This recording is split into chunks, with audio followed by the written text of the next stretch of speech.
Right, can you all hear me, guys? Can you hear me? We're back. I think we're back.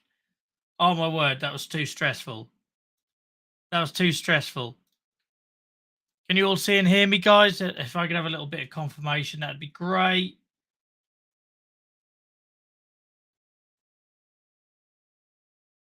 So this is technically a new event, a new stream, but we'll make it work. We'll make it work. So there was an issue with the platform we use. It's totally beyond our control. It does mean we may have lost our 6 o'clock guest, which is totally understandable. But we will we'll get by. We'll get by, guys. I just got to send a new link to our 7 o'clock guest.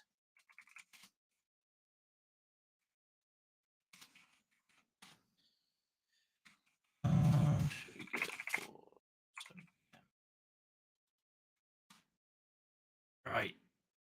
That's far too stressful. Is anyone else in chat with us, guys? That'd be great to see if anyone else has joined us or if we're having the same issues. I've got a feeling we might be having the same issues. Looking at YouTube.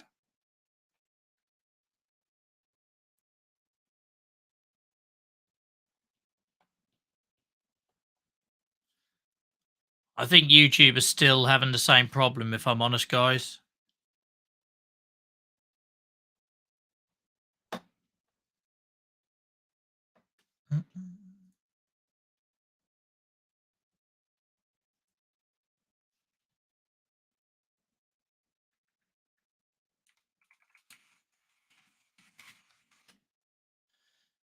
Right, if YouTube is still down, then we might have to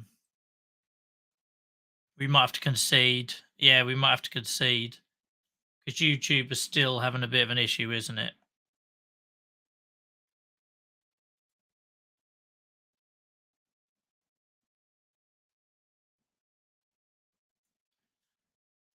Yeah, YouTube has not been my friend today. Do I look like a broken man yet?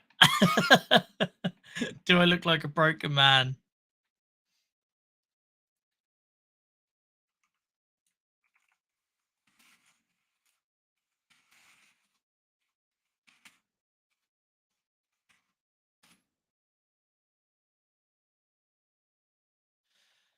Yeah.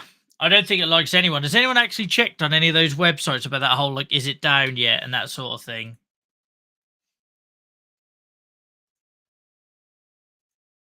Has anyone seen if anything's on there?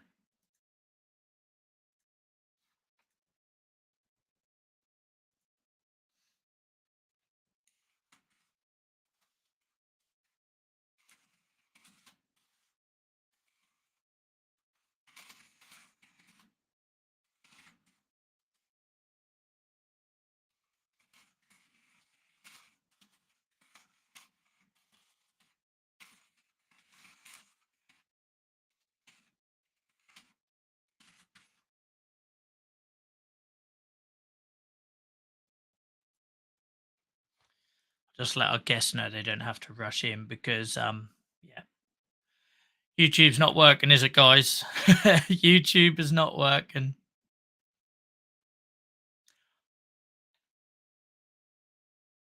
So there was two issues basically. Restream, the platform we use to stream, kicked me out.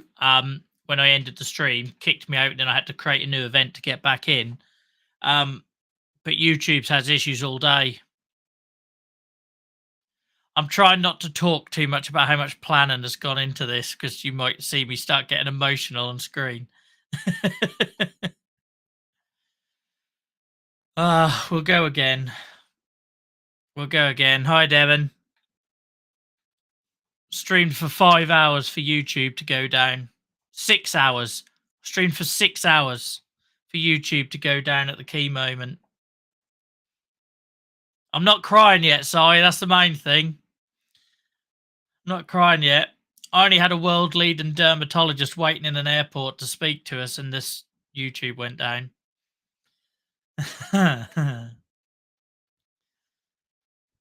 Yeah.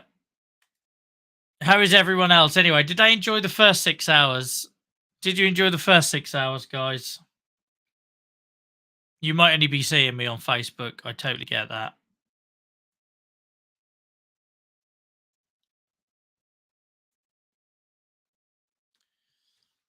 Lot of hours, lot of work, lot of work.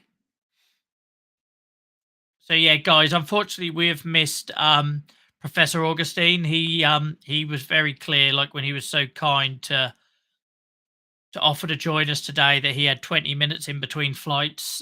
So I know for a fact he's now got to catch his next flight. So he won't definitely be joining us. I wouldn't expect him to either um, at this late stage. Um, we do obviously still have another guest at 7 o'clock, but I don't want to mess people about if it's going to be problematic. Let's put some music on. Might be less depressing if we put music on in the background. Should we do that? Lisa, I appreciate your patience today because I know you're one of the people that has been affected. Why is my chat overlay gone?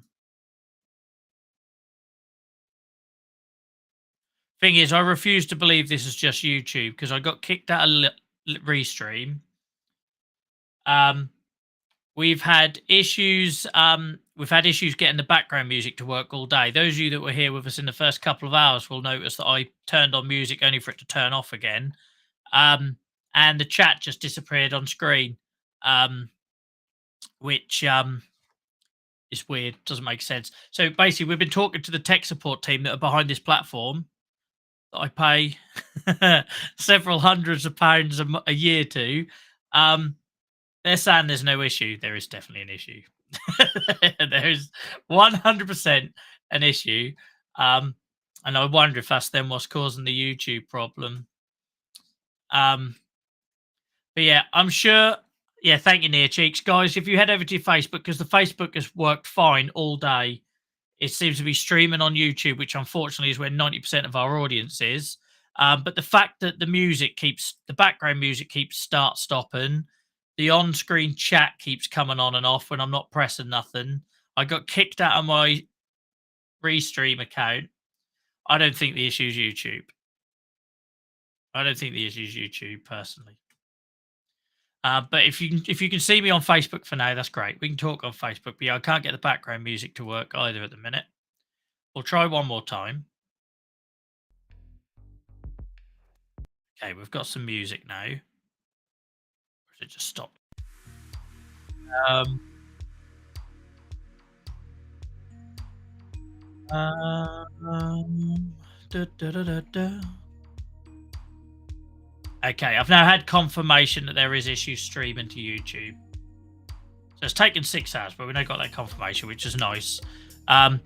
So guys, it's up to you what you do. I could bring in my last guest at 7 o'clock and we can stream and I can get the video recording, because that's the main reason we carried on the last interview, is because I can get the video recording. We can use that. We can go up on YouTube. The only thing I'm slightly worried about is I'd be doing my guest a disservice, considering about 90% of our viewers come from YouTube. I don't want to waste anyone's time. I'm very conscious it's a Sunday. Oh, I owe some people some apologies.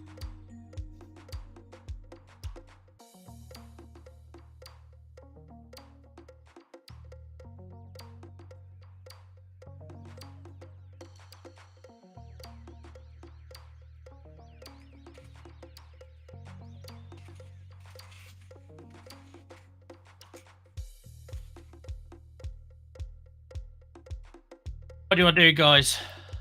Like a good boomerang, you'll always come back. Yeah, I will. I might not feel like it at the moment. I might not feel like it at the moment. Like, to be fair, we soldiered on pretty well the last 2 hours. You don't mind if it ain't like an 8-hour World Psoriasis Day live stream event that you've spent weeks planning. If this was just a Twitch stream where we're playing Minecraft for an hour or two, I'm not going to lose sleep over it.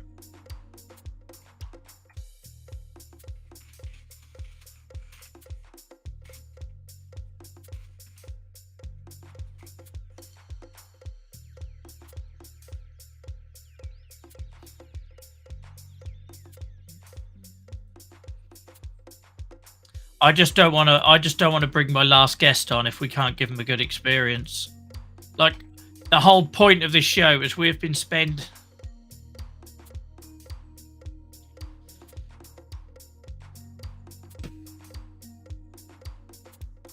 worked so hard to get people's attention, to get the medical community involved, to get people to take it seriously what we're trying to do with peer support and lived experience. And when we finally had those people at the table, people who I respect massively, I now can't give them a good experience, and that bothers me. Like, I don't want to bring people in if it's not going to do the things they've got to say justice, because they deserve better than that.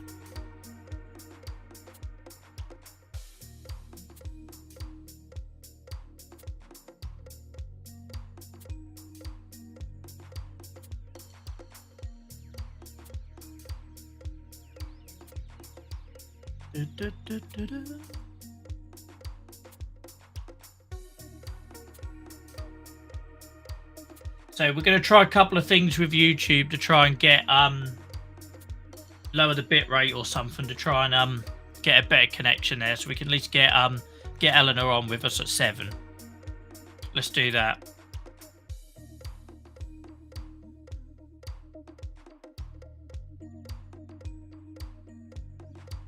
Nia's saying YouTube is working.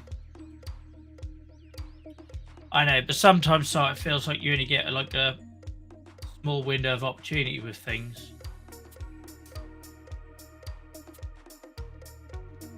And we all know how many times this show gets stalled or cancelled because of my health, when I'm finally well enough to do it. And I'm not being funny, the tech isn't cheap, you know. We could just stream on Twitch like we were doing for next to nothing. But the tech we use isn't cheap. That's why it looks slick now. That's why we can bring guests in and out all day, and it sort of tries to give that TV feel. Oh, I can't load YouTube near cheeks. That might just be me. I'll try a different browser. Is anyone else watching in YouTube apart from... Is Lisa still with us?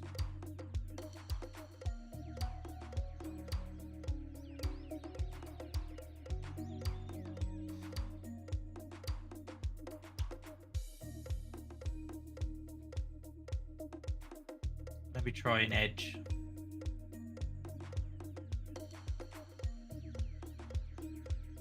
Oh, I don't want all the notification. I never use Edge. I hate Edge.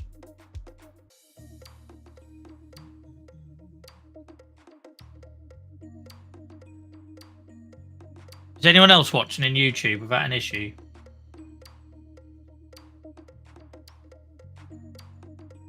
Just to help me decision making. You saw what stuff went wrong in that last interview, because we went from like 14 people in YouTube down to like none. I was like, oh god, it's broke. Yeah, I still can't load it on new YouTube near cheeks in either browser. Yeah, I'd rather we're on YouTube as well, to be honest. It's a better watching experience. Like, you can stream direct from YouTube, but the platform we use is what allows us to go out on Facebook, combine all the chat messages, etc. I feel like this is just a painful, slow death at this point, though. Like, should I just left it? Should I just left it after the last interview? There's like people at home screaming at their mobile phones. Just stop, it's dead already.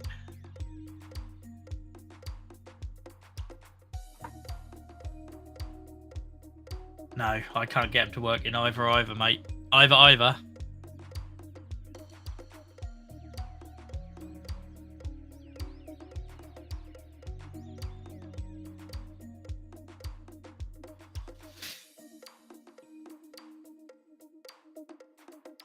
Okay, YouTube has finally loaded. And I've got a spin and wheel again. Spin and wheel again.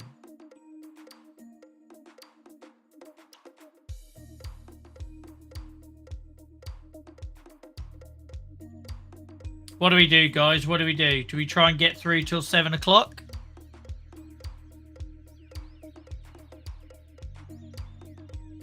Thing is, I didn't skimp on this system. Like, sorry, I'm moaning now. Like, I'd understand it if I was doing this on like a potato. But the fact that we went all out, Only for it to die on us. Let's see. Let's see. Okay, I'm very surprised to see I have a guest in the green room. I wasn't expecting that. Let me just see if they're able to join us. 2 seconds, guys. If you can't watch on YouTube, please jump over to Facebook. Let me just kill the music.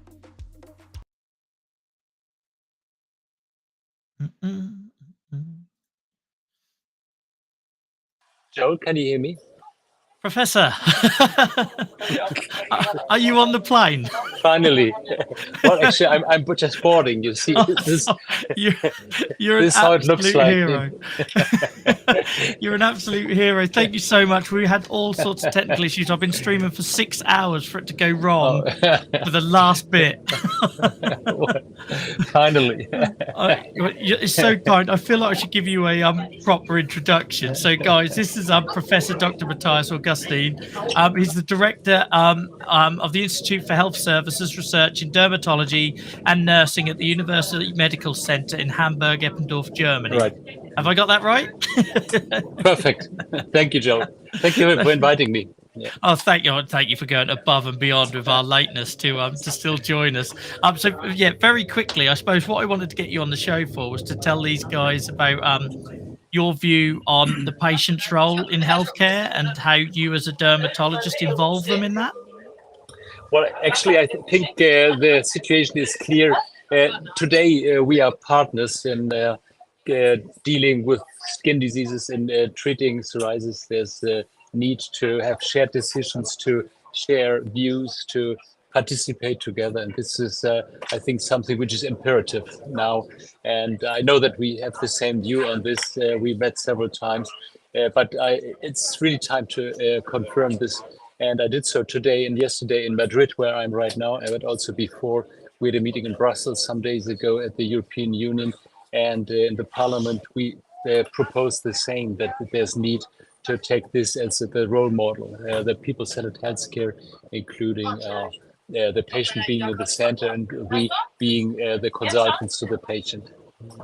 Yeah, and I thought it was really important. We've shared lots of sort of hard stories today, people with their lived experience. I thought it was really important that they hear that some people think differently and that shared decision making, lived experience kind of matters. And you know, there's people like yourselves that are promoting that. Yeah, well, actually, Joel, I think some people may be skeptical about this, but the data are there. The data prove that when we have shared decisions, we are more powerful, we are also more efficient, we save time and have a better outcome. And what else can we wish? Absolutely, 100%. I'm going to let you go because I'm so grateful for you giving us a soundbite. Thank you so much for joining us, and yeah, I hope you have a safe flight where you're heading next. Thank you. Yeah, Thank you. Thank you for inviting me, and bye bye. Have a good time. Bye. Thank you. Bye bye.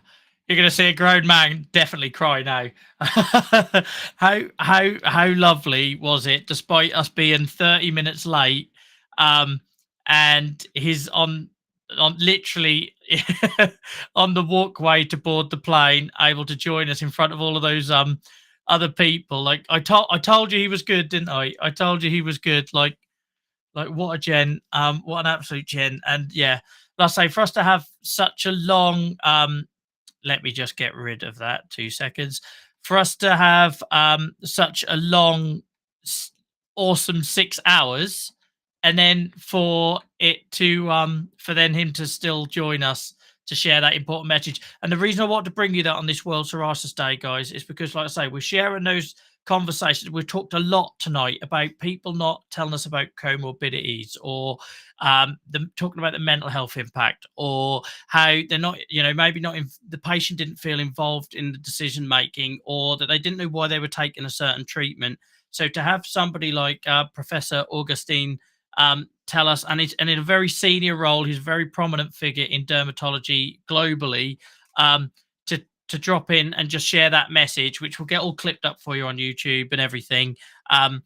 It's really important. It's really important to hear. So for all of those guests we've had on tonight, and that was kind of the plan, the schedule, if it went to plan, is that we were going to have all of these stories, all of these experiences, people talking about, you know, maybe that first interaction. You heard Wangui talk earlier about her first interaction with a doctor, and I think it was Natasha's talked about their first experience with a doctor.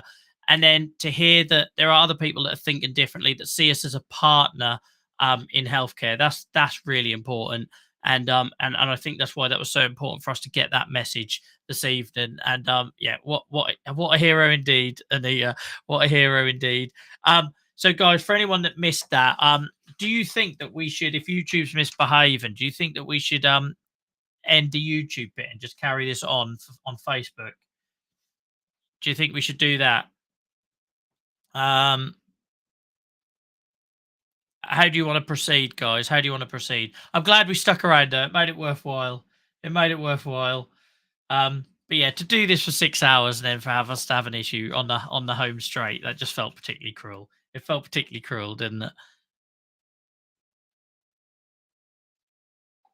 I told you he was good though.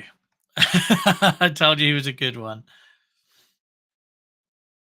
Right.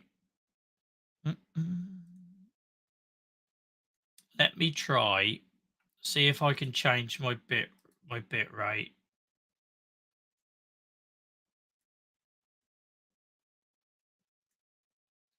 If I lower my video settings.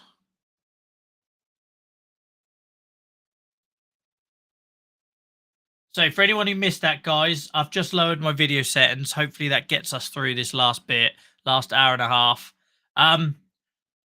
Sorry, I weren't as very professional at the end there, guys. That like when you put this much work in to then have the technical issues we had. Yeah, that felt particularly rough. But for Matthias to join us whilst boarding, I should call it Professor Augustine. Sorry, Professor Augustine. Yeah, and this is a gentleman that I spoke with on stage a couple of times in Milan last year. But also for him to do that at short notice was amazing. YouTube seems to be okay now. I've lowered my streaming rate. We've gone down from full HD to 30 frames per second, and YouTube seems to be doing okay. I'm really sorry for anyone that was watching YouTube and missed that bit. It will go up on the channel. I will endeavor over. I'm out tomorrow night, but I'll endeavor over the next 24 hours to get as much of these interviews clipped up and into.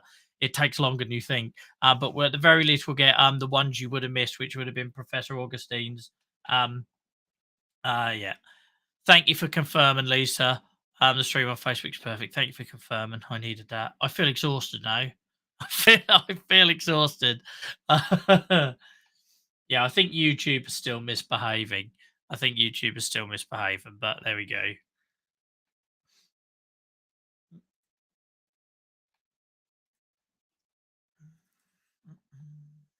Does it? So I've lowered my frame rate down, Snuffle. Can you let me know if that changes, mate? Because I'm still getting spinny wheels on mine. But let me refresh. Oh, I feel exhausted, guys.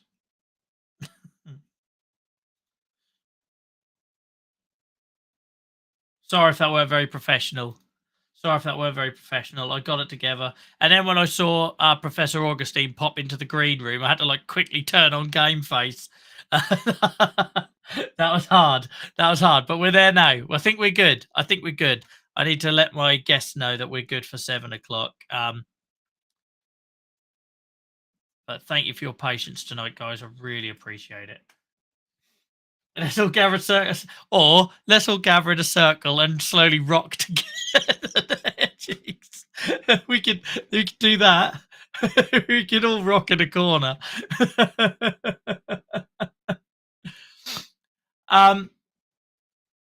2 seconds. I might be able to bring our schedule forward, guys, so you're not having to listen to me whinge for 25 minutes. Right, let me pull myself together. Thank you, Lisa.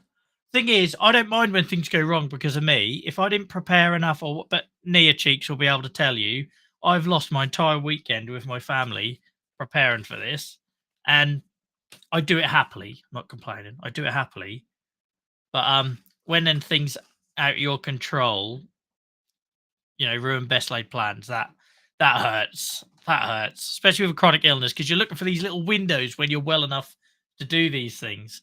You're looking for these little windows, and I finally had one this weekend and went for it, 100 mile an hour. Well handled. Thank you, Si. Thank you, Lisa.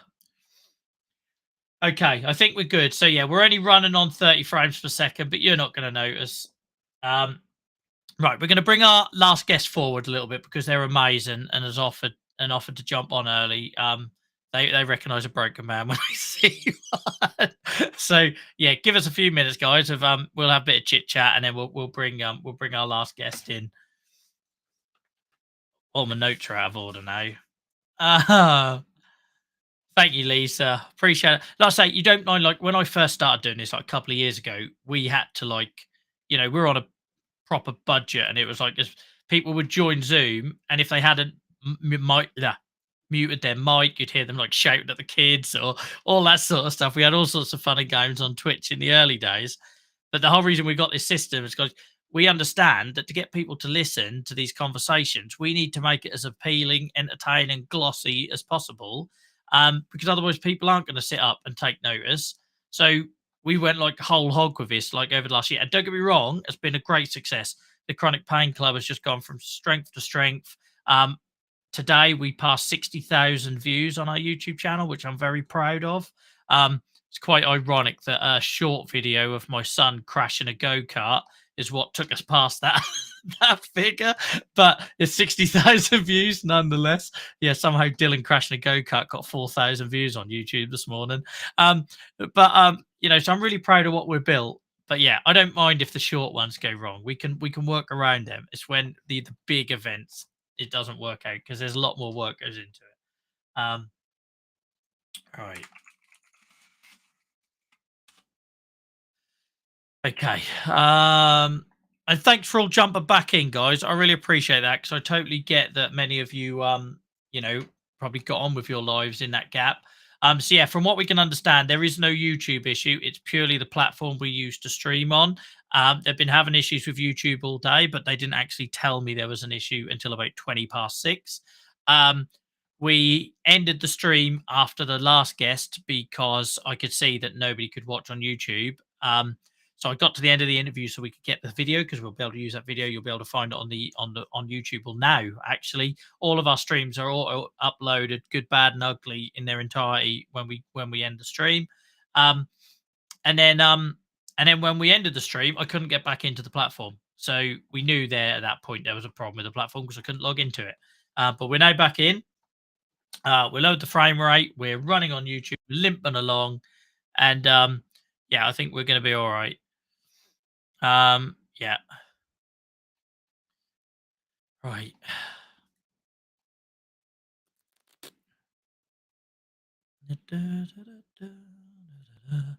I'd like to also say a big thank you in advance to Moral's support for Nia Cheeks. So I think she single-handedly over WhatsApp stopped me having a meltdown in that half an hour.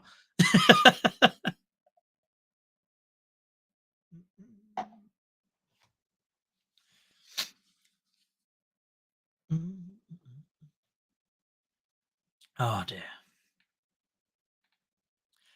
Like I said before on this channel, guys, we have dealt with some serious ones, haven't we? We've dealt with massive technical issues. We've dealt with people joining us in the back of taxis without warning us they were going to join us in the back of taxis.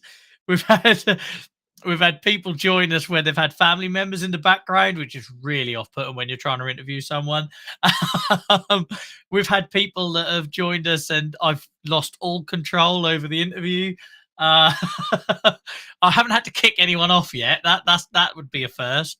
But I'm now sort of getting into that mindset of this is all learning, this is all experience, this all sets us up for a better show next time around, and it'll be fine. Snuffle, I bet you can remember half of them as well. I bet you know the ones I'm talking about. Please don't name anything in chat. That'll get me in a lot of trouble. But as a long time viewer, I'm sure you can remember those early days. I feel composed again now, guys. I got it back together. There was a moment there where it could have all ended with me throwing the computer. I'm not that violent. I've got too much equipment here to do that. Iconic moments. Iconic moments. Right, is everyone still working? I think my YouTube looks good now. I think we're good. I think we're good at the lower bit, right? How much of a legend, though, is Professor Augustine, huh? I totally didn't do him justice, but I thought I'm just going to ask him 2 questions. That's all I can ask for him, really. He's waiting to board his plane. I was not expecting him to pop in, so I thought the least I could do is keep it short for him.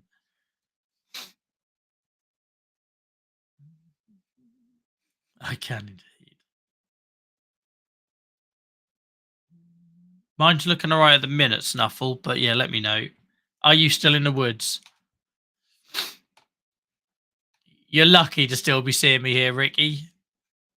I actually feel bad that our last guest is a clinical psychologist when I'm in this state.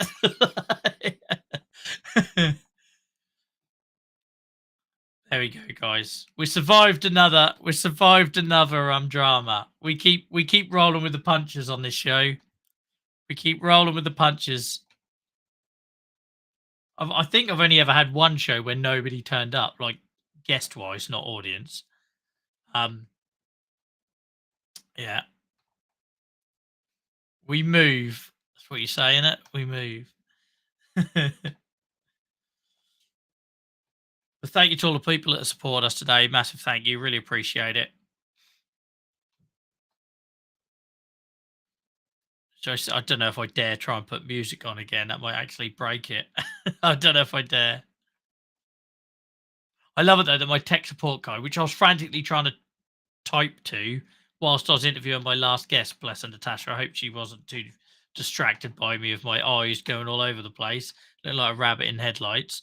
But I'm trying to tell him something. I think there's a problem with YouTube. I'm thinking, no, I can't play background music. It's definitely a problem with your platform. 100%. Oh, the music's back again. Now, look at that.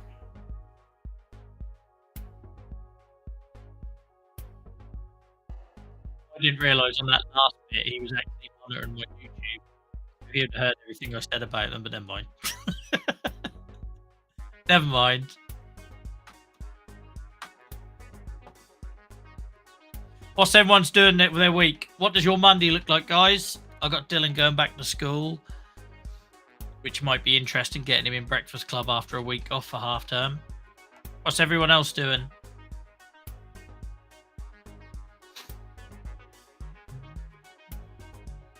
Sing. Not a chance. Not a chance. I'll be the blues, Simon, if I so.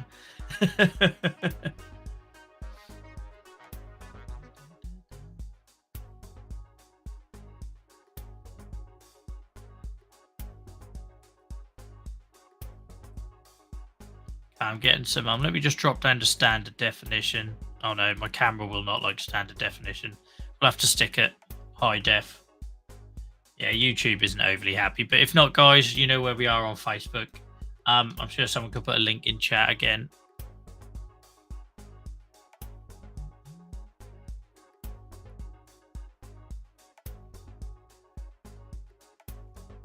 Have you learned lots of things though today, guys? That's the most important thing. Has anyone felt like they're seen, they're represented, they've learned something?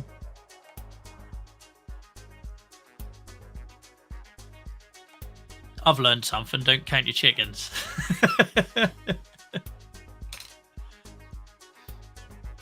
Right.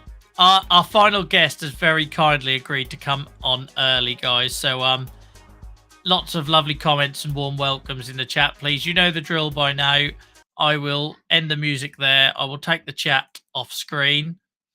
Whatever happens, guys, if we have a repeat of issues with the YouTube, you don't need to tell us in YouTube. We're just going to carry on because we'll get the video anyway. Please do watch us on Facebook, even if you have any technical issues. Facebook.com/Joel versus Arthritis. And then you should be able to watch us uninterrupted there. But hopefully, by the magic of the internet, we can bring in Dr. Eleanor Chatburn. Hello. How are you? I don't know how.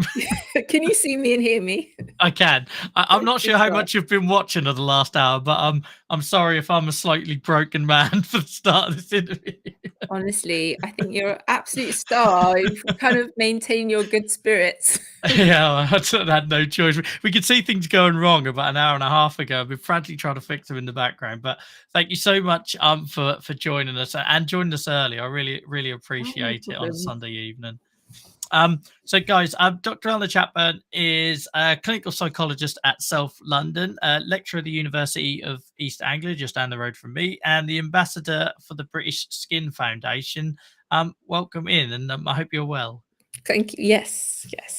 I think I'm going to cook like a pumpkin soup and just kind of get cozy because it's just feeling so autumnal and dark. And yeah, I think Yeah, it really is. It's just like I'm now walking my dog at night, like dark, morning and night, and that's depressing.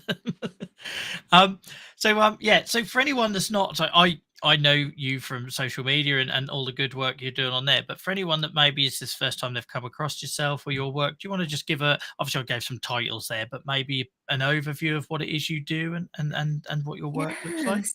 Yeah, of course. So I'm a registered clinical psychologist. So my training is in mental health. So just to clarify, I'm not a doctor. I'm not trained in dermatology.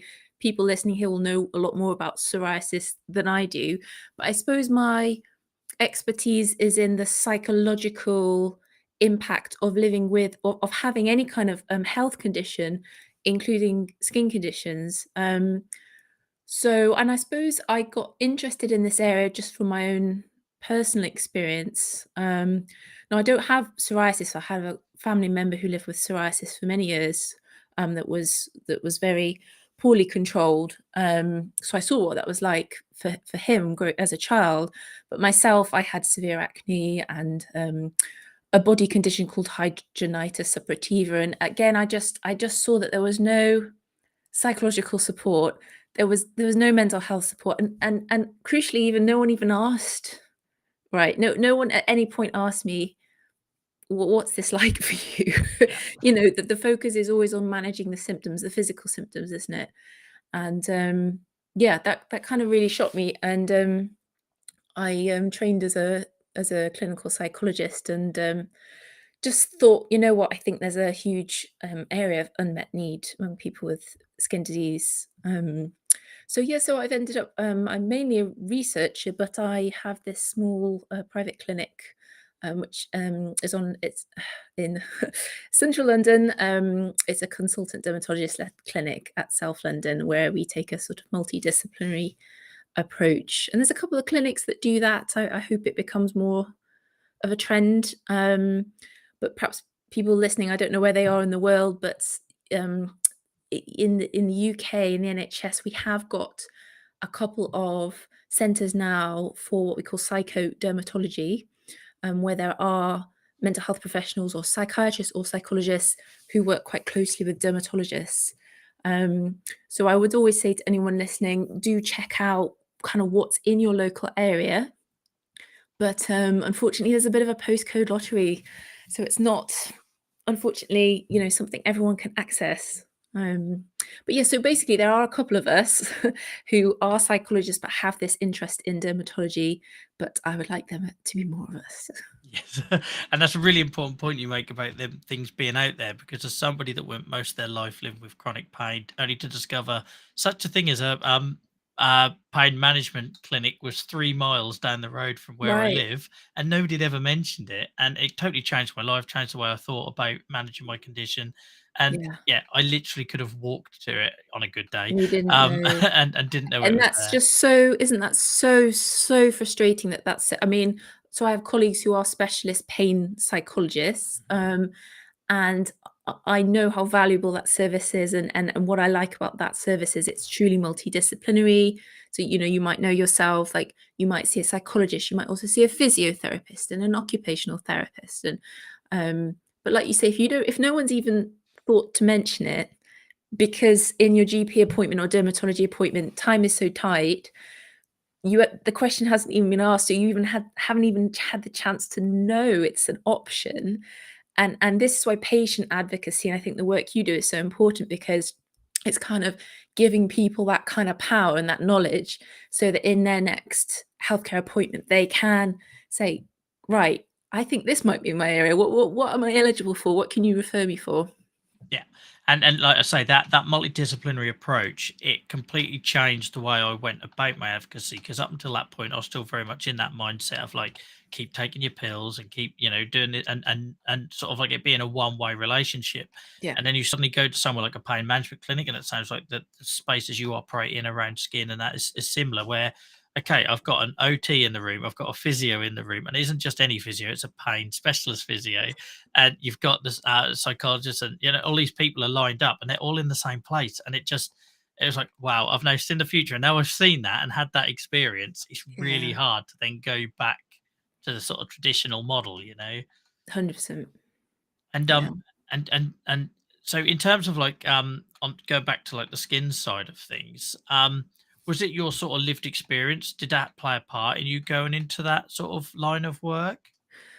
Very much so, because I'm going to be honest, with the training that all clinical psychologists go through, it's an intense 3 years of doctoral level training. We didn't have a single session on skin conditions. We had something on visible differences, but so it's not something that's kind of a core part of the training. I think if it hadn't been for my personal experience, I wouldn't have been aware just how prevalent mental health problems are among this community, and also how common skin disease is. This isn't, and it's interesting because sometimes I say to colleagues, I do this work for the British Skin Foundation. They're like, "Oh, that's quite niche, isn't it?" I'm like, "Well, no, it's not niche, actually."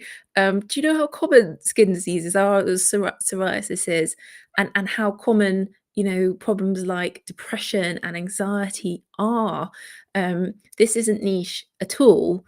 But yes, I think the fact that I got very depressed with my skin problems throughout my teenage years, and also developed quite acute, basically social anxiety, all because of how self-conscious I felt about my skin that had been untreated. I couldn't see a dermatologist, no one even suggested it. And this was kind of before the days of kind of proper internet access. It was still in kind of dial-up modem world, so didn't even realize that I should have seen a dermatologist. And that kind of struggling on your own, and feeling like you're the only one. And then when you're feeling down, feeling even worse because you're like, why?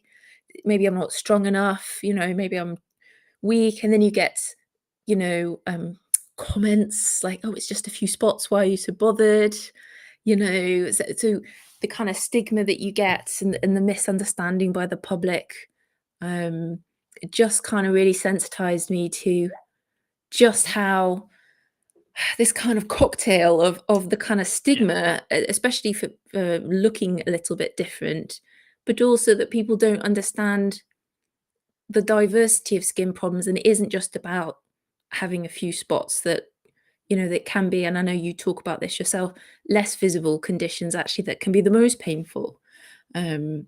So I think this has just really got me really fired up about raising awareness. Yeah, I think Ranting there on was like this. there was something I wrote which you shared, which straight away made me think, yes, we're on the same page. It was around that. I think it was something like about not excluding people based on the severity of their skin condition, or Yes. because I see it every week in my advocacy. I will have an email drop into my inbox that says, "Oh, we're looking for someone for a focus group or for this project. They need severe to moderate psoriasis," and I'm like, why? And I know Yeah. I don't make friends by being like that, but it's just, but why? Because take the example I always give. I've got no hair. I could have one patch of psoriasis here, and that will Mm, affect me in terms of confidence and the mental impact as much as somebody that's maybe got half their torso covered, but they've got a 100%. t-shirt on. So for me, it shouldn't have to be there shouldn't be a qualifier. If it impacts you, it impacts you, but we're not asking people to find out if it does impact them. No, and I think I remember that post you wrote really vividly, and it just made me think of how difficult it is to do this kind of advocacy and awareness raising work through what is primarily visual media, right? Yeah. I'm particularly, I suppose I've concentrated more on Instagram. I kind of hate it, because you've got to make, eye-catching, aesthetically pleasing content, or it doesn't get likes. The algorithm doesn't like it. Now, skin conditions aren't particularly aesthetically pleasing. You could argue, and this is a bit, I want to be a bit careful what I say, but some are perhaps arguably a little bit more aesthetic than others. Mhm. If you have a skin condition that's actively oozing or weeping or bleeding, that's not pretty. And of course, you shouldn't feel that you have to display that. And I think your post also said, also some of us have skin problems in private areas of the body that we probably get blocked from Instagram from posting. But this is the challenge, I think, of how do you in this day and age raise awareness about something that can't be nicely represented in an image, which leads us to this strange situation, like you say, of brands and organizations asking for people with marked visible difference, which kind of flies in the face of all the research. So all the research into visible differences says that, yes, there is a spectrum of severity. And yes, people with more severe or more noticeable differences can experience more stigma, 100%. However, the psychological distress that people experience is not correlated with the severity of the difference. So as you said, someone can have one, patch, and they could be more distressed than somebody who's living with considerable difference. And certainly, I think there's something more anecdotally I've noticed about people who develop problems later in life than those who've perhaps had congenital differences or differences from a very early age and perhaps have come more to a state of acceptance with it. And I think it's something about conditions like psoriasis, but I also work with people with rosacea, where it's very inflammatory, and as you know, it comes and goes, that you can never fully kind of settle into, a way of being with it, because you're always like, well, is it going to get worse? Is it going to get better? So there's that element of the uncertainty of the condition, which again, I just think isn't being factored in. And this is why I see so many people who develop problems around anxiety, is it's all about this sort of unpredictable nature of this chronic disease. It's constant. Like, because I describe it of like, grieving yesterday and fearing tomorrow, because it's kind of like you are stuck in Yeah. that place. And also as well, I think we feel a lot of pressure with skin conditions for things to be bad when we're being seen. Like, you can guarantee if I get an appointment finally with, it's like Yeah. currently in the UK is a 70-week wait list for referral to dermatology. You can guarantee when that date comes around, I'm going to have very little to show, and the pressure that puts on the patient, and Yeah. it shouldn't. We shouldn't be fearing things being well controlled for fear that where they're not going to get the support for when it isn't. Does that make sense? Yeah. 100%. And certainly I've heard my colleague who's a consultant dermatologist say the same thing. People come in and they're like, oh, it's typical. This is the best day I've had in months. So I would say dermatologists are very aware of that, and it doesn't by any, stretch invalidate the difficult experience you've gone through. And I suppose this is where having smartphones and Yeah. documenting your skin actually can be so helpful. Yeah, really can. And that feels like one area where the whole smartphone and app approach could really work, because like, with the work I do, I see a little bit of what's coming down the line, and it feels like there's going to be 101 apps sort of put on Ah, patients. And sort yeah, of my question is, does it add to the patient's burden? Because if I'm having to do lots of stuff, is that adding to my burden? And two, there's times like when my arthritis is well controlled, I don't want to think about it. I just want yeah, to get on with living. But I think with skin, that's a bit different. I think because for something that is so visible and that it fluid and changes a lot, then that could almost help us identify, triggers and issues, and because there might be certain times of the year it's worse for me, and I maybe haven't twigged that. So yeah, it's an interesting point on the phones. Um, And I like that idea of kind of self-monitoring. So whether that is an app or a diary or a journal, journals are very popular at the moment. Because often, like you say, there's things that are, with our skin completely largely out of our control. Sometimes there was a trigger and you would think, oh, maybe with hindsight I wouldn't, but most of the time it is out of our control. But what we might notice if we kind of, start diarizing things is noticing, are there things that we're doing that are maybe kind of worsening our reaction to the flare up? So, a classic thing, right, when we feel a bit low is that we, and all humans do this, we tend to reduce our activity. So we're like, oh, I can't face seeing my friends tonight. I'm going to cancel those plans. I'm going to stay in. I'm going to eat junk food. I'm going to watch Netflix. Look, no shame. Sometimes you need to do that. But what can happen when we get stuck is that we just do that, right, for days and days. We're not going out. We're not doing the things that bring us joy, give us that social connection, and then we get even further. Then we start to go down the depressive downward spiral. So yes, the original trigger might be the flare up, but sometimes we do things or we don't do things that then kind of exacerbate it. So this is when kind of keeping a diary can help just give a little bit of perspective, but also then, like you said, when things are better and understandably like, oh, and I just want to live my life when things are better. But again, well, what is it you're doing, right? When you're on those good days, again, like documenting, what did you do on those good days? Because maybe there's ways you could bring some of that in when your skin is flaring. So it's about also kind of learning, the links between our physical health, but our behaviors, the things we're doing, and then our kind of cognitive, our inner world, and our emotions, and they're all so intricately linked. Yeah. And as a really good point about that, being aware of what you're doing when things are going well. 'Cause as somebody that's I literally just got discharged from a year of on and off sort of CBT and things like that. Ah, I hadn't like appreciated how, like, for example, the stuff I learned from pain management could be applied to managing my skin, which that would have seemed completely foreign to me. But you take like a concept like pacing. I was thinking of that very much about like a physical thing, but I was also doing it almost like mental, emotional thing. So if I was yeah, off sick, I was punishing myself and not doing anything. I'd cancel doing this sort of activity. I yeah, would stop hanging out with friends. I'd stop playing guitar, yeah, and it was almost like, oh, if you're sick or you're not at work, then you can't have any fun. And then it was no wonder that a flare would start as a flare, a genuine flare, but within 2 weeks it turned into sort of a mental health, more low mood right, depression thing. And there was just this cycle that I hadn't even observed was really happening. I was completely oblivious to it. yeah. Do you feel like now you would catch it like earlier before it kind of spirals too far down? You could kind of catch it earlier. Yeah, 100%. I've never Yeah. felt so empowered with that sort of thing. And I Ah, can also now tell you the exact things that are going to be my flags. So, for example, I know that if I like message my other half and say, "Oh, should we get takeaway tonight?" There's no like justification for it. It's just I'm looking for something at the end of the day to look forward to.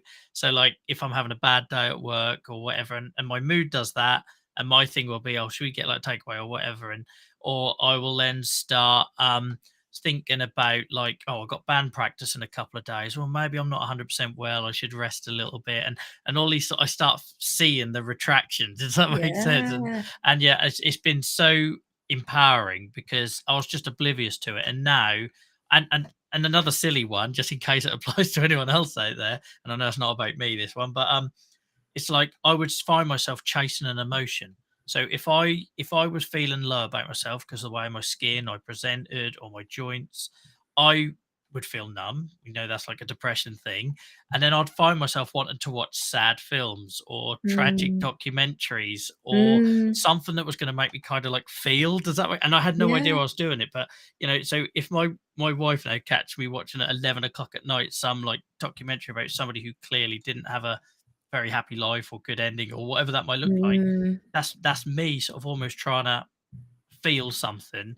And now I recognize it and I don't reach for that program or turn to that. I'll do yeah. another activity. Does that make sense? That's so interesting, and I'm sure you're not the only one who does that. I heard someone mention the other day that they had a depressive playlist of all the Yeah. depressing songs that Yeah. they Yeah. listen to when they feel low, and I think that is look, it does make sense, doesn't it? But like you say, it's a real dangerous path to go down, because we know from if anyone's ever done an experiment at a university psychology department, they can just bring people in off the street, and they do what's called a mood induction, where they'll start people off who most of the time just kind of, ticking over. They're fine. Their mood is absolutely fine, but they'll play different music, and it will induce a happy mood or a sad mood. So something as simple as the music you choose to play on can, like you say, a very powerful effect. So it's sometimes we talk about in depression opposite action. So we might feel the worst we've ever felt. We might feel like we kind of want to wallow in it and really kind of dig into that feeling, but it's doing the opposite of that. Putting on something that uplifts you, even though you might feel completely disconnected from that, can actually be very, very powerful.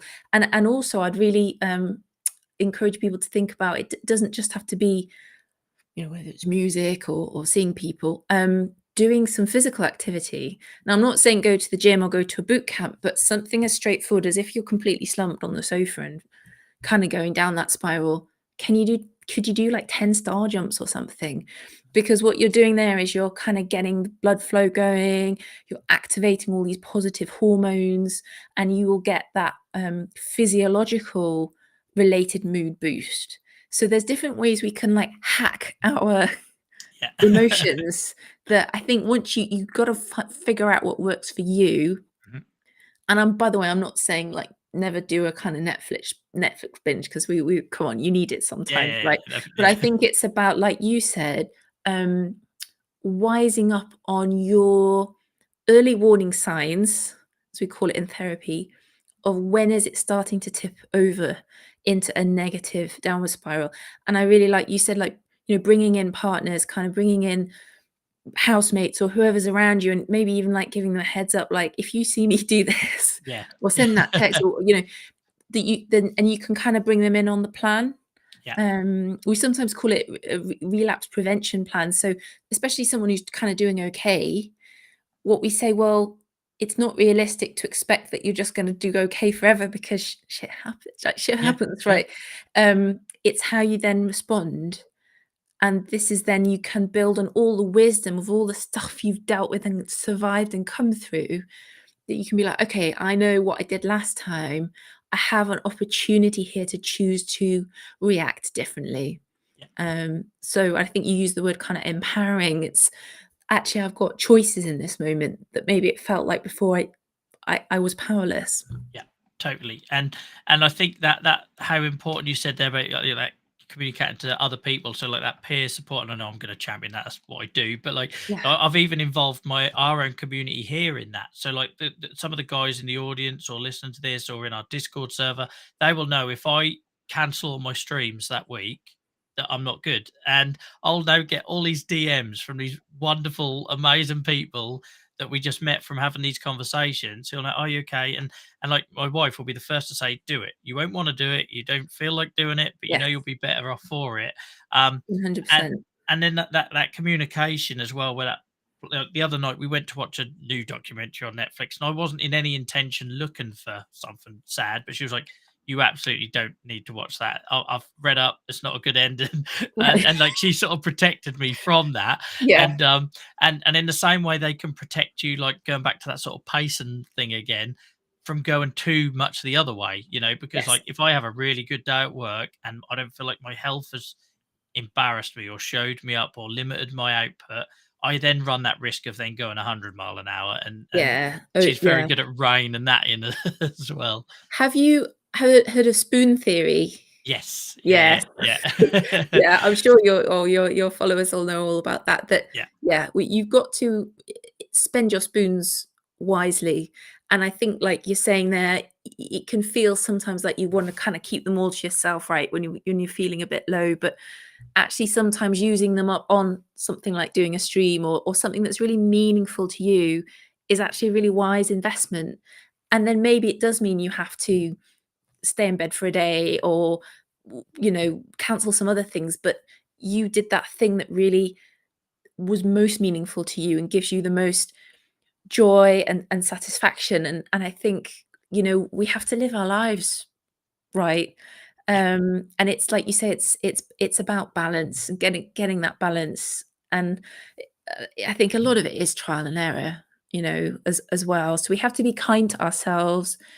If we do, you know, use too many spoons and we have a blowout, and that we don't beat ourselves up about that. Because again, that's kind of adding in to, like I was saying about the, you know, the distress and the reactivity. We're kind of adding to that when we start to blame ourselves. Oh, if only, you know, oh, and then sometimes we even react to that by going like, oh, why am I complaining when there's like people starving, and we feel guilty and we feel angry. And there's a fantastic psychologist called Russ Harris who talks about this idea called the struggle switch, Right. Okay. which is an idea from a form of cognitive behavioral therapy called acceptance and commitment therapy, which is like this idea that when a feeling of pain, physical pain, but also like a painful emotion appears, that we kind of react to it. So you'll know this very well with pain.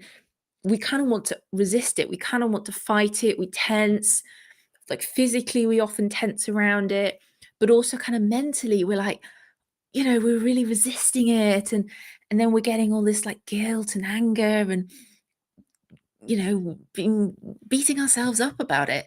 And that's the struggle switch that we've switched on.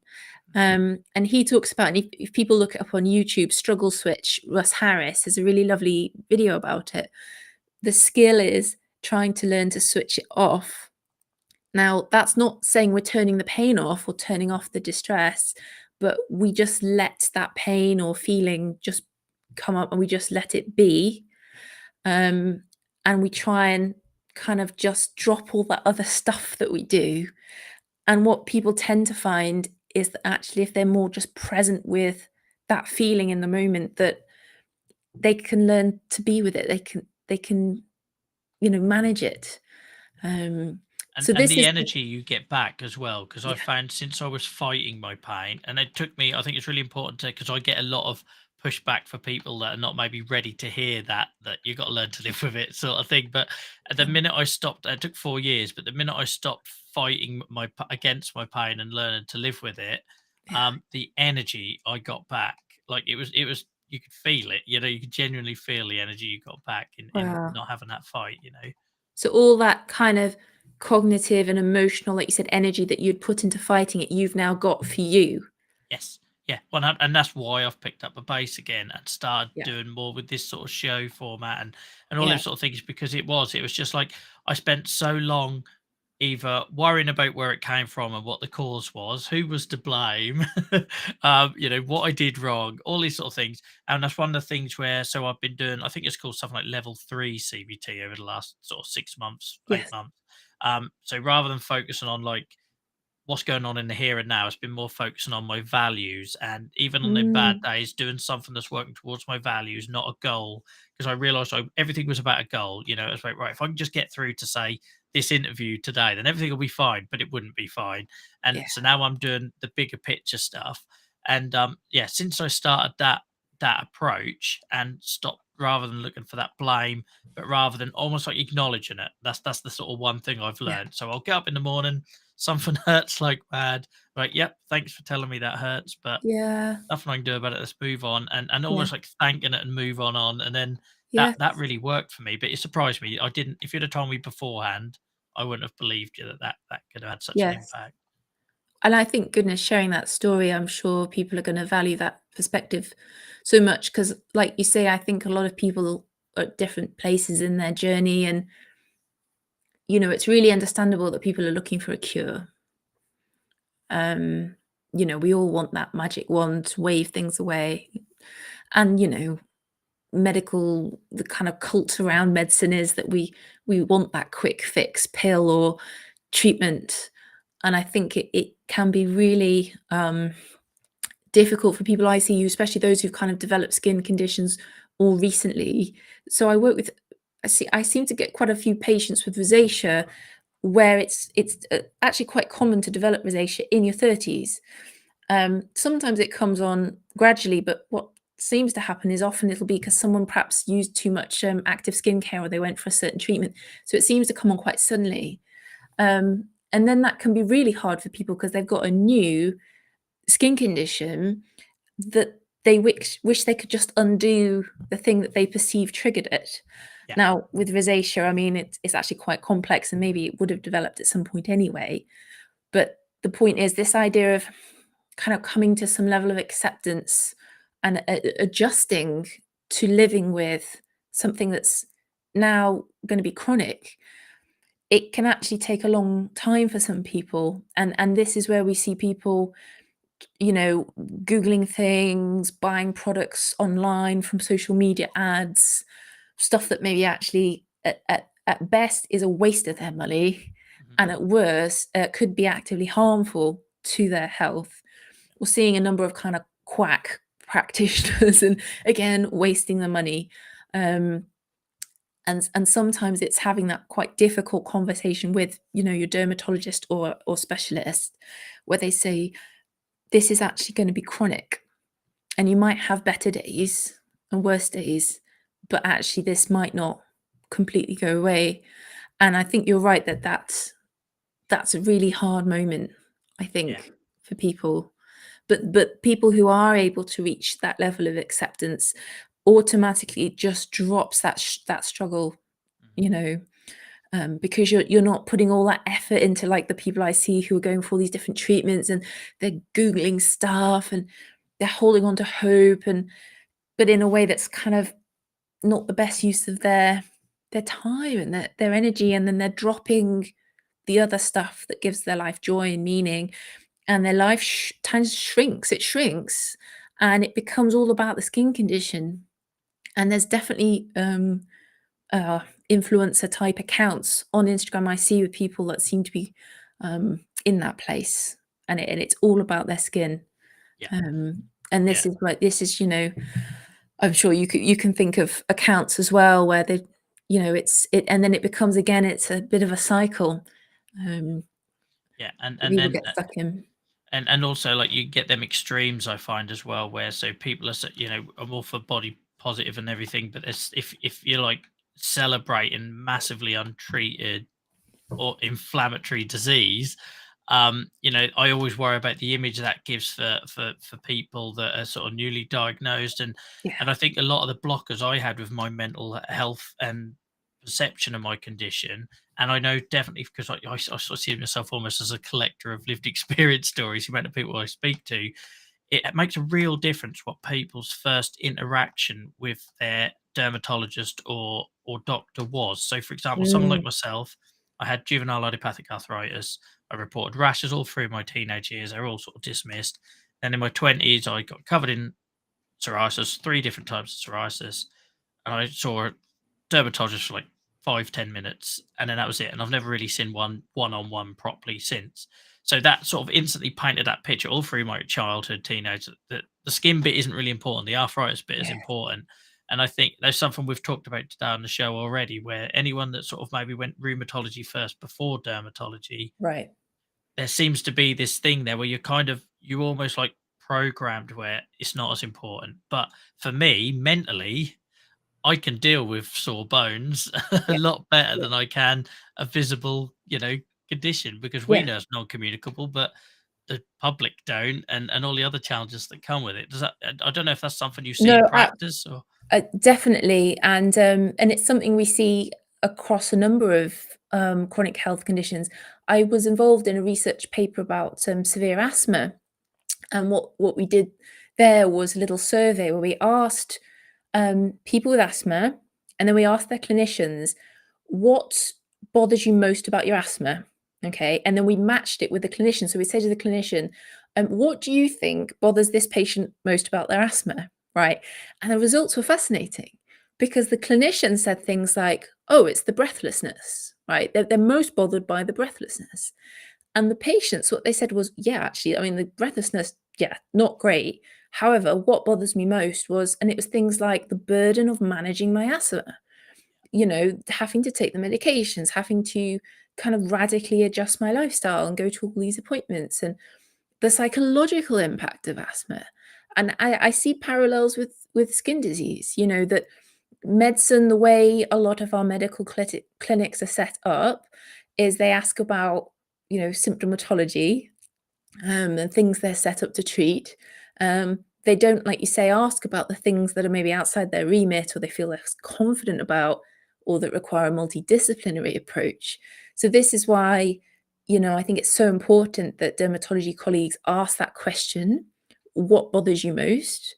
And sometimes actually giving out questionnaires like quality of life measures, where you can actually fill that out and, show someone, actually this is impacting, my work life, my social life, my sex life, like all these areas of my life that really matter to me. Um, so, sometimes we have to prompt, I think, our doctors and specialists to, actually, can we talk about this, please? Even if it feels a bit, uncomfortable or embarrassing, it's like, no, no, actually, this is really important to me. And a really good doctor will want to hear that information. Yeah, understanding what's like, what's the desired outcome for the patient, and what's their sort of like top three things that impact. Because like I get it all Yeah. the time where I'll be either told my skin looks clear, or I'll be asked what hurts where.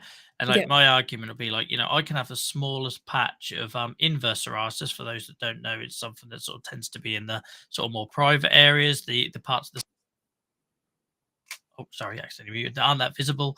And but I can have one patch, and if it's in the wrong place, you spend your entire day feeling unclean and dirty, and you're not, but because of how that impacts you, then psychologically, you might meet somebody new or go to a meeting, and you're worried you smell, and you Yeah. don't smell, but it's just a, do you get what I mean? That's how something so small, like a slight rash in an intimate area or something, could Yeah. spiral into this big confidence issue. Oh, 100%. And I can relate to that with my hydrogenitis, which I'm lucky is quite mild, but it's still, it's the physical discomfort, but also I don't think we talk much about disgust. No, no. And disgust is a really primitive human response that's hardwired into it, and it's got evolutionary benefits, right? So you needed to be disgusted by rotten meat or whatever it was, otherwise it would have poisoned us. Yeah, um and and this capacity to be disgusted by our own skin and the skin of others, I think it's so kind of primeval that I think we often don't know what to do with that feeling. And it's certainly something I've struggled with. I don't know if this is a helpful tip. I honestly don't think I've ever seen this in a book, but something I've just personally found. You can tell me what you think of this. I've tried to turn disgust into curiosity. right. So instead of being like, what's that? Yeah, It's like, okay, let's just, almost like a doctor would examine it, right? So doctors, maybe on their first day of medical school, they would have had that reaction, but they would have seen so many people with various, ailments and afflictions and things over yeah, the years. They're now just professionally curious about it. They look at it dispassionately. They can evaluate it. They can describe it, and then they can hopefully come up with a good treatment. And I'm trying to channel that, almost like that doctor mindset, being like, okay, let's actually look at this. And okay, and when you actually like look at it dispassionately, it takes away the kind of feeling that goes with it. yeah, Does that make sense? Is yeah. that a No, weird tip? yeah, no. It's different. I have, because my one is like almost like desensitizing. Like, so I remember like the first time I got asked to go to a conference to talk. I'd spent so long in a bubble hiding with my psoriasis. Shall I say? I'd always been made to feel like it was secondary. It wasn't important. So I had no issues with my arthritis, but I'd never been around anyone else with psoriasis. And I met somebody that I knew for quite a long while online, and we finally met in person. And he shook my hand, and he had really bad palmar plantar pustulosis, something I get myself. And I remember having to really overcome that. I shook his hand, and my brain done that instant like, oh, what's that? Because I wasn't expecting, I didn't look down. Do you know what I mean? And I was really embarrassed by myself that I had to like overcome Mm, that thought. And but what I remember taking away from that is that it gave me that insight about what other people do and how it's autopilot for them. And yeah. sometimes we're quick to sort of like defend and snap back. And actually, well, no, like you say, it's quite a primeval thing where we got our or primitive, sorry, where we got our turn off that, overcome that instant thought, haven't we? Yeah. And I think, like you say, even with all your kind of advocacy and all of that, the fact you still felt like that, it's a human response, isn't it? So we have to be kind of compassionate to ourselves, that we will notice that feeling, yes, about others, but also about ourselves. Just checking you can still hear me, because something red has popped up saying something's gone wrong, but hopefully we're okay. No, I can definitely hear you. After everything we've experienced today, as long as I can hear you, I'm happy to carry on. Okay. Yeah. So I guess this is what one of the tips I would have for people is that, because we are our own worst critic, right? The way we talk to ourselves, we would never talk to a loved one, you know. We beat ourselves up, we judge ourselves, like you said, like what have I done to cause this, you know, when our skin is bad, like, you know, I'm a terrible person, I don't deserve this. We talk to ourselves like a worst enemy. And like you say, you would never, if you had a friend in the same situation, you would never say that to them. And this is why I really like compassion practices, whether that is compassionate journaling, compassionate affirmations, whether it is listening to compassion meditations, where we can just remind ourselves, oh, hold on a minute, this is a legitimate moment of suffering and distress or pain. The second stage is to acknowledge that this is actually a shared human experience.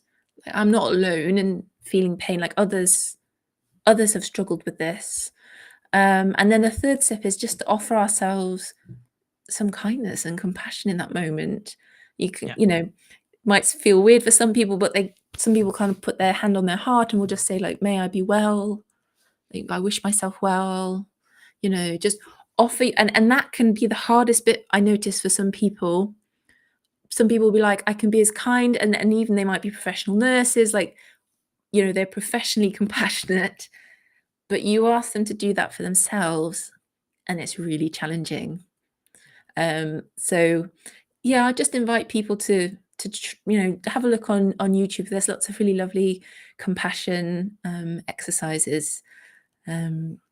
Yeah, I can see some comments in the chat popping up as well, which is nice to see people. And I was gonna make a point as well, like, and if you struggle with that, I found a bit of a hack with that. Like, I don't know if it's cheating or not, like, because there'll be times when I've tried to be, you know, my partner's always saying I'm too hard on myself and worst enemy and all this sort of thing. So what I find is now, when I write things for social media, like quotes and stuff like that, I'll write what would I want people I'm advocating for to hear. And sometimes I'm writing them words and I don't quite believe it myself, because I won't allow myself to believe it. Does that make sense? So I'm like, you know, so when I say things like, there's nothing you did to cause X, Y, Z, but I'll write that because I think, if I was someone talking to Joel, what would I want them to say? So even though I can't sit there and say it to myself and maybe absorb it, I can benefit by putting it out there in the world to help somebody else. And I think that's why sort of a lot of us advocate on different levels, is that kind of a situation you have no control over. You feel like you've got a little bit back by putting it out there and hoping somebody else benefits. And this is when that peer support, like you said, is just so important, that when we can't be there for ourselves and be compassionate for ourselves, that we can accept that compassion from others, which, like I said, I think a lot of us are better at accepting that than accepting the compassion from ourselves.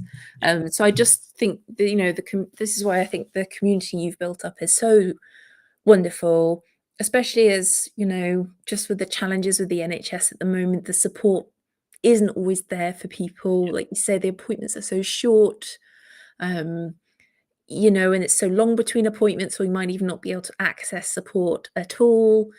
That kind of peer wisdom and collective support and encouragement, I just think it is invaluable. And I do feel that there's certain communities that there's more of that support than others. I've certainly noticed similar sort of energy in the rosacea community. But there's some of the communities I've seen online, that acne community, I'm not seeing as being such a helpful space. I'm not going to lie, with some of the some of the content I see online. So I think, you know, all credit to people like you, Joel, who've created this community, and like we say, spaces that don't necessarily always kind of reward or encourage it. So Yeah, that's our community is only good as the people in it. But I think that the main thing is we try to set that framework that allows, you know, you sort of like moths to like, you attract, you know, what it is that you want to provide. And yeah, peer support's really important to both my partner and I, and especially like widen it beyond the patient. So we talk a lot about caregivers, because like ultimately over the last 4 years, I would have failed if it wasn't for the support of my caregivers and partner and everything. And so yeah, we're trying to fill that gap, but that's getting very difficult in the current climate to keep trying to do that. I just want to, I'm conscious of time because you've given up so much of your Sunday evening with us today, and come on early as well, so kindly.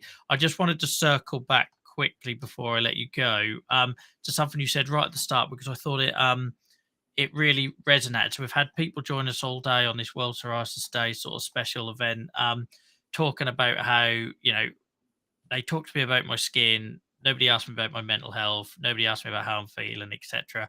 And I think you said something very similar right at the start about your experience. And I guess, have you got any words for people out there about having that conversation? So if the way their skin condition makes them feel is a bigger issue for them than the actual skin itself, yeah, how can they maybe go about having that conversation in such limited time? You know what? I think the thing, if I could give one message, it was actually something somebody posted in response to a post I made a while ago. They said, if only I'd seen your content a couple of years ago, I would have realized that I wasn't weak for wanting some extra help. And that's really the message I would give to people, that if you're struggling, you're not weak. Okay, it's not because of any flaw or any personal defect. It's because it is objectively stressful and you know, burdensome to live with this kind of skin condition. I see it as a form of adversity. Now, if you're someone who already has, say, other adversities that you're experiencing, then you've got cumulative adversities. Is it any wonder that you're struggling? So I think it's that first step is almost giving yourself permission to ask for help. Now, the next challenge is getting help. And this is the reality of the situation with the NHS as it is. You know, a lot of the public mental health campaigns that you see are ask for help, ask for help. And a lot of patients and service users are like, well, I did that and I didn't get the help. So then the next step is about, right, well, who to have that conversation with and where to go. And this is about, I think, firstly, kind of what's available in your area, but also what kind of help is it that you would like. I am a big fan of, you know, individual therapy, but I also don't believe that everybody needs to be in therapy. And some people, it isn't for them. So you could get the support you want from a peer support group, a charity, a local gardening group, you know, some kind of volunteering, an advice line. It could be that you want to try some medication for your anxiety. You know, there's many different options. If someone is interested in psychological therapy, again, there's different like levels of options, like you mentioned, like different tiers. And again, it all depends which services you're already linked in with, so it gets a bit complicated. But if you're under the care of a dermatologist, then the first thing to ask them is, do you have any access to psychology provision in this hospital? Because in some centres like the Royal Free in London, they do have that access. If they don't, then have that conversation, like, who could you refer me to? Now, for people who aren't under a dermatologist or derm nurse, who are under the GP, then it's having a conversation with the GP. But actually, you don't even need to go through the GP in the NHS in England. You can actually self-refer to a service called Talking Therapies, NHS Talking Therapies. You can self-refer, and that's what we call sort of lower intensity therapies. So just for people are aware, it won't be therapy that's about the skin condition, okay?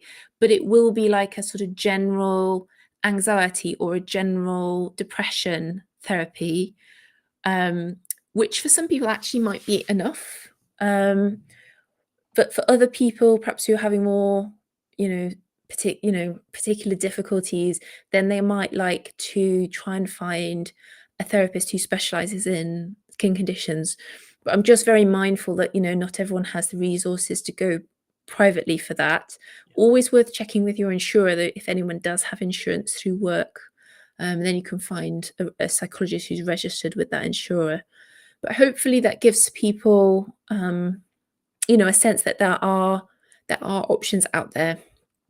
A brilliant answer. And like I say, as somebody who 4 years ago was stuck in that sort of rheumatology corner, being told, take your pills, take your pills, take your pills, and then discovered the world of social prescribe and pain management therapy, it just opened all these doors. So now I keep sort of shouting from the rooftops about all of these, because I don't think people do know they're available. Like, it'd be lovely if we could get to a world where you could walk to your GP and there was almost like a catalogue of what is available to you, but we're not there. But keep asking. So thank you so much for sharing that. Is that was a brilliant way to end. And I say, after a day spent with mental health coming up a lot, things like shared decision making coming up an awful lot, I think our conversation felt like a really good way to cap that off. And I appreciate you giving up your time on a Sunday, a long Sunday as well, after the clocks went back. Well, I just wanted to say I appreciate what you do, Joel, for the community. I know I've been following you for a little while as well, and I just think it really stands out as, someone who's doing it for the right reasons, which can't be said for everyone. Online. And I know I'm on the receiving end of some of that as well, so I know not everybody's in that same place. But I thank you. That means more than you know. And like I say, I do all of this a little bit selfishly because it helps me cope as well. But I think I'm so far down this rabbit hole. Selfish at all. I'm so far down this rabbit hole now, I couldn't stop if I tried. Like I say, the community we've got here and seeing the conversations we had today, and the way they've supported me when we had some technical issues earlier as well, it pays tenfold in return. So I do it happily. Sure. But to have somebody notice means an awful lot. Thank you so much. Well, it's been an absolute pleasure. I'll let you wrap up, Joel, but I look forward to watching back the recording. Thank you ever so much for joining us, Eleanor. I really appreciate it, and I know our community too do too. Enjoy the rest of your evening. Bye, everyone. Bye-bye. Guys, I hope you enjoyed that. You guys watch so patiently. Like when we have the best interviews on here, everyone goes so quiet and just listens intently. Like you're the absolute best. Guys, thank you for sticking with me as we got through that last now you'll start talking. I've never known a community like it. Like when the guest is on, when the actual main event is on, you all go quiet and just listen. Beautiful bunch. That was amazing, and I know you guys are going to be asking me to get her back on. So go follow Elna. I realised I didn't give her the opportunity to say where you could find her. So her voice is so soothing. Bear with me, guys. I'm going to jump on and get her links for the chat because I realised it's been a long day. I messed up as a host. I didn't get the opportunity to ask where people can find her. Bear with me. And there we go. Got the link. That's the least I could do for them agreeing to join us early. And there we go. You can find it on Instagram under that handle, guys. Thank you for sticking with me, guys. Caught that chat. Awesome. Welcome in, Amy. Thanks, Sin. Really appreciate it. And hopefully, guys, you saw the format we were kind of going for. We were sharing all that lived experience throughout the day. Lots of talk about how there was no multidisciplinary approach. Lots of talk about how there wasn't mental health support. Lots of talk about, the lack of shared decision making, or maybe patients being on treatments they didn't understand why they were on treatments for. And then the theme was, I know we had some technical issues, but the theme was then supposed to bring in Professor Augustine that said, there are doctors thinking another way. And I think we got that in that very quick soundbite as he was boarding his plane. And that we are patients in partners in care with our dermatologists. And then to cap that all off, we brought in Dr. Chatburn as a psychologist to talk about, how skin is often underrepresented in terms of the mental impact and the burden we carry with that. And, just putting that wrapper around all of what we've talked about today. I know sometimes this all seems like it's just thrown together haphazardly, but that was the theme. And hopefully that benefited, especially for you wonderful souls that spent most of the day here. I'm thinking the likes of, well, near cheeks, like whilst juggling a dog and a toddler and everything else and cooking dinner and stuff. Lisa, thank you so much for your company. It's been an absolute pleasure. Snuffle's been with us a long while. Sai has put in a shift today as well. Sin, I know you've been with us a long while. So, guys, thank you. Sorry, I almost cracked with the technical issues. I can't tell you how much work went into this for us to have it ruined at the headliner point. The whole point, we were supposed to turn that corner, have the medical professionals come in, send you all home thinking there's some hope and change is coming and there's a way forward through the fog. Hopefully that still came across despite the technical issues. What I will do after this, and what, crying in the corner and having a stiff drink first, I'll then, over the coming days, I'll wrap all of those videos up into a nice little playlist, top and tail them. The podcast will take a little bit of time, but I'll try and get everything done as much as I can this week whilst World Psoriasis Day is still fresh in everybody's minds. But the recordings will be up on YouTube now already, even with the technical issue. So go have a look at that. I will tidy it all up into proper videos, but if you go to our live stream section on the YouTube channel, which seems to be working now typically, you'll be able to find that. Thank you so much for hanging out with me, guys. I appreciate we're probably wrapping up 15 minutes early, but I think I've probably earned that 15 minutes back. If you haven't followed us already, please do. I'm basically at Joel versus Arthritis everywhere. And if you haven't gone and checked out the podcast, do. All of these interviews, it doesn't happen immediately. And we've got a backlog going back to like July because we do this show every Sunday night, health permitting. But please do go check out our podcast, just wherever you listen, search Joel versus Arthritis. You can even, I think, search Joel Arthritis and it'll come up. And you'll find all of our previous guests, the Chronic Pain Cub. Will eventually, the audio version of the interview will end up there. So if you're somebody that prefers to listen to a podcast while walking the dog rather than watch a video, I personally am that person, then you can go find all of our conversations there. And if you haven't done already, guys, please be a part of our peer support community, because ultimately we pitch up here week in, week out to provide a platform for you guys to support each other, for you guys to feel like you're not the only ones, to help you fill in the gaps in that 24/7 lived experience that your medical professional can't. Like, how could they? But I think peer support is needed more than ever. And like I say, last plug for SOR.org, PSOR.org. My wife and I are in the process of setting up something that's very much focused around peer support and caregivers. So please do go check that out. And until next time, guys, I will see you when I've recovered. Thanks for sticking with me for nearly 8 hours. It's been a pleasure. Have a good one. Bye-bye.